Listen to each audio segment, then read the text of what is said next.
or maybe more. Congratulations to Minnesota State. I thought they played hard, and I wish them good luck tomorrow.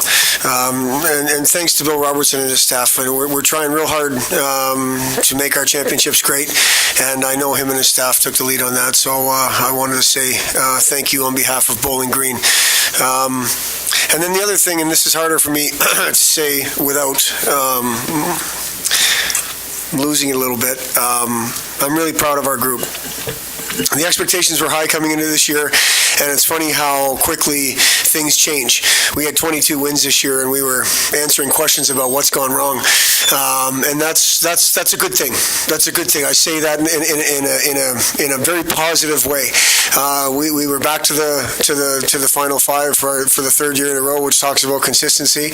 I'm really proud of our guys to a man, and I probably don't tell them enough that. So I want to make that publicly. I told them in the locker room I was proud of them. I didn't love the way we started, obviously, but I thought we finished really hard. Questions for Coach or the players?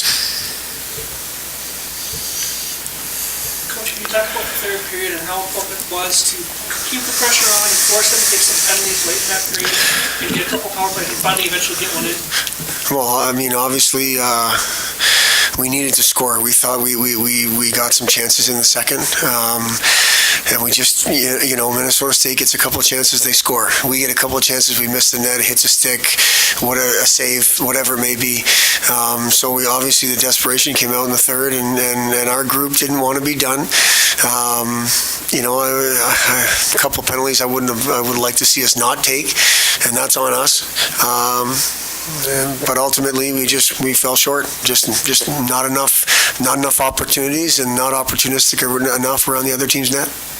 Sean, you mentioned as you look back on it, what do you think the reason was for the start today? I don't think there's any particular reason. Just they threw the first punch, and we weren't ready right away. Took us till the second period to get into it.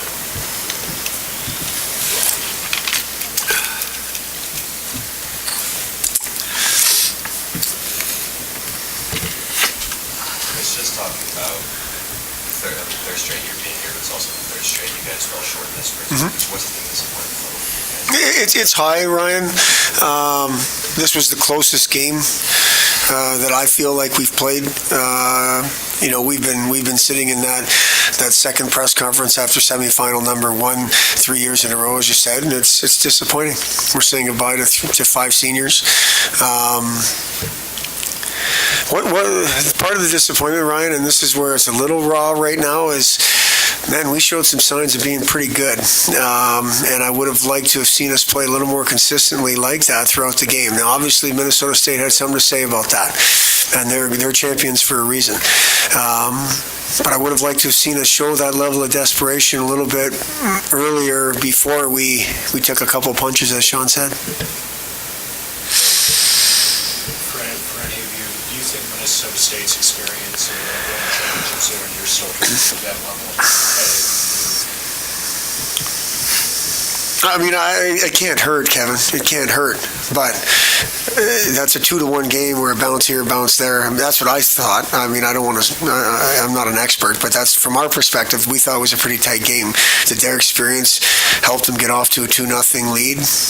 I don't know. I don't think it hurts. And I'm a firm believer the more times you're in a situation, the better you'll respond the next time you're in that situation, regardless of our result today. I still believe that. Mitch, John Wagner, can you talk a little bit from your perspective the causes of the slow start? We seemed ready to go, and we were excited to play. And I think it was one of those things where a lot of the guys in that room have been there before, as we've all pointed out, and they're a good team if you give them chances and they bury them. I mean, it was nothing really we did. We just didn't make the plays right away, and it took us a while to get into it, and it seemed to be our second half of the year for sure. That's what we tended to do, is let guys get ahead of us and then try to chase them at the end. You just can't do that against good teams. And for either player, it's one thing to be down 1-0, but when they got the second goal pretty much right on top of it, did that affect what you guys were doing, how you were playing. Can you talk a little bit about landing that second shot so quick to the first one? I mean, it does help. Obviously, they get pretty big momentum from that, but I think our group's been through enough where that second goal, you're down 2 now, but I think the mood on the bench was the same. Like, we got to start to play better, regardless if it was 2-0 or 1-0. I think we showed signs of it, and towards the end we were pushing and pressing, but you just can't let guys get out ahead of you like that. Chris, what does Minnesota State do well with the lead? I mean, that seems to be their MO this year. If they score early or have a first period lead, they tend to hang on. Well, I think they defend really well. I think they make small little hockey plays in their D zone, which makes it difficult for second and third chances. Obviously, when there are opportunities, Cole's there to make saves, or whoever was in net. I mean, over the course of the season, tonight it was Cole. Again, I think they rely on their older guys to just keep playing, and they know they're going to take a couple of punches. I mean, my feeling on our bench was our guys got more upset with the second goal in a good way.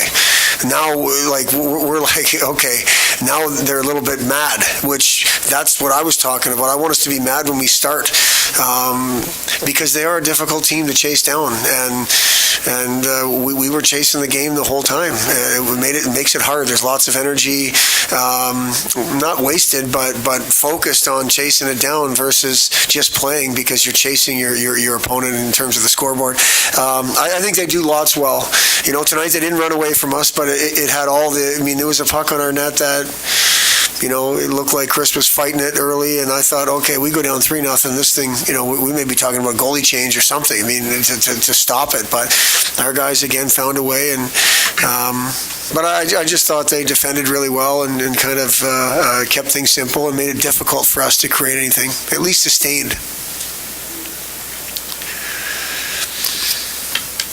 Anything else? Thank you guys very much. Thanks very much. Appreciate it.